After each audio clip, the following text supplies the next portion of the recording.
Ian and Larissa asked me to read a couple of quotes from a man named John Piper, who's a well-known Bible teacher, and he talks about marriage and how this mystery refers to Christ and the church. And he says this: marriage is not mainly about prospering economically.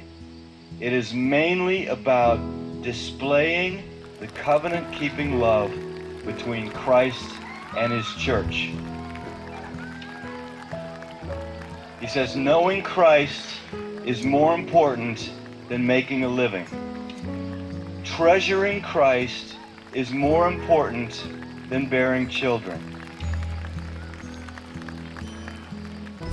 Either way, it is short.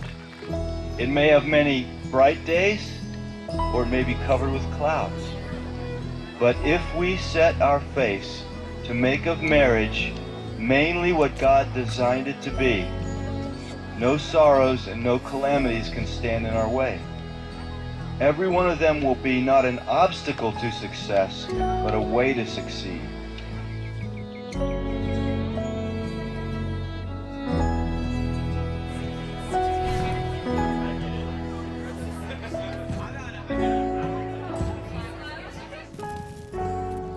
The beauty of the covenant-keeping love between Christ and his church shines brightest when nothing but Christ can sustain it.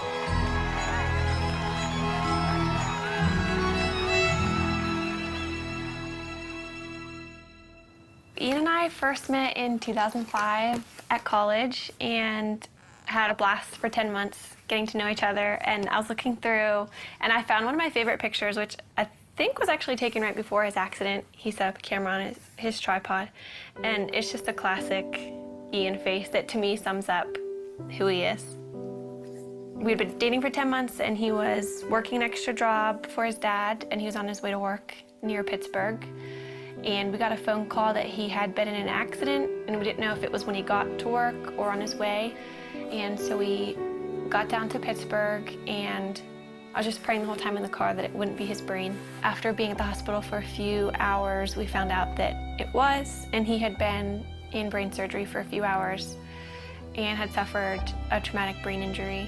God totally spared his life. One night he was failing 4 out of 5 brain activity tests, and the next morning he was doing well and his brain was starting to respond again.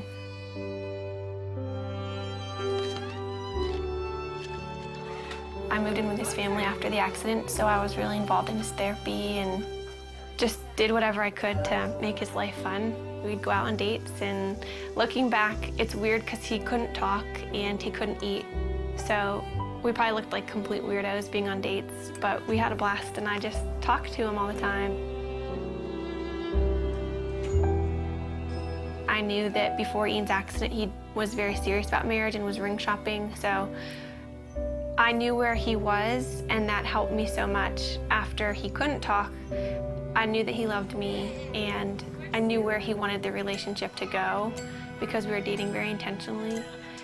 We just prayed that marriage would someday happen and watched all of our friends get married and start having families. That was challenging, but we just tried to hold out hope that that would be us someday.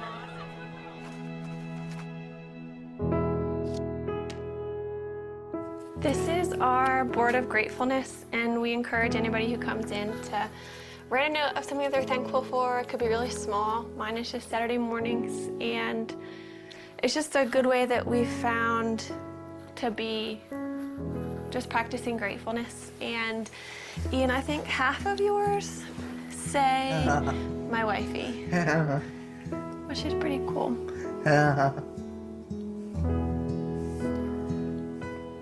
We decided that we couldn't really consider marriage as an option until Ian was able to communicate. But if he could communicate with me, then we could have a marriage, knowing it would be really different. But as long as Ian could talk to me, then we could make it work. So once Ian began communicating, it became a little bit more of an option. And then we just kind of watched Ian progress. Hi, husband. Hi, wifey.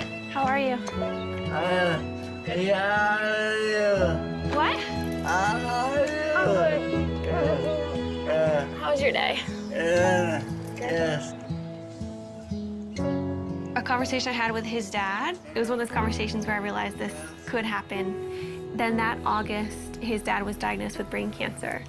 And at that point, his dad's biggest concern was Ian and I, and whether or not we were going to get married or step away from our relationship. He wanted us to make a decision to move our lives in some direction.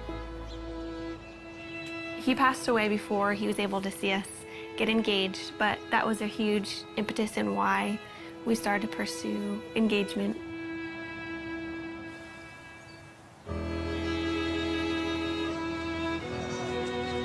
Throughout premarital counseling, we just used this momentary marriage.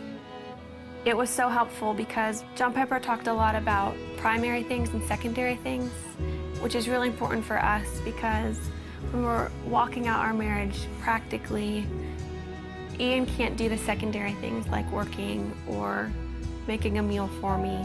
Everything that's primary, though, he can do, which is leading me spiritually. Ian always comes back to the foundational truths of who God is and kind of reels me back in from my emotions, and that's the most important thing. We have two friends that we're going through the book with. I think we've just been able to help them see that maybe the little things that they're excited for about marriage are worth being excited about, but they're not the end all and be all of their marriage. But we also have so much to learn, and we're learning from them and things that they share because our relationships are different and we can glean different things from each other. I think what helped us in deciding to make this commitment to each other, at least for me, is knowing that Ian wouldn't have left me if the roles were reversed, and that we love each other and we know that God's going to be faithful to our marriage.